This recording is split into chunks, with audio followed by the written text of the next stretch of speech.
അല്ലടാ വിഷുവായില്ലേ, പടക്കം വാങ്ങണ്ടേ? ശരിയാലേ, എത്ര പടക്കങ്ങളായി കയ്യിന്ന് പൊട്ടിയേ. ഞാൻ കയ്യിന്ന് പൊട്ടിച്ച് ഇതൊക്കെ ഒരു കാലം. ഈ പൊട്ടാത്ത പടക്കത്തിന്റെ കാര്യം പറയണ്ട, പൊട്ടുന്ന പടക്കത്തിന്റെ കാര്യം പറയും. എങ്ങനെ വാങ്ങും? ഇത്തവണ നമുക്ക് ഉണ്ടല്ലോ, ഇവിടെ എവിടെയും പിടിക്കണ്ട. ഇവിടെയൊക്കെ ഭയങ്കര റേറ്റ്. നമ്മൾ പുറത്തേടെ പോയി വാങ്ങാം, ആണ് നല്ലത്. ജലചക്രം വാങ്ങണേ.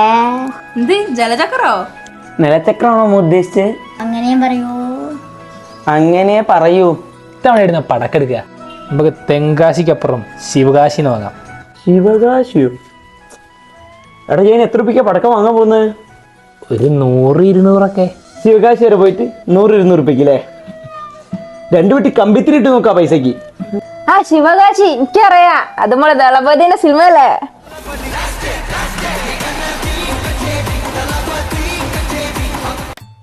ശിവാശി അല്ലുവാറ്റിന്റെ സിനിമയാണ്.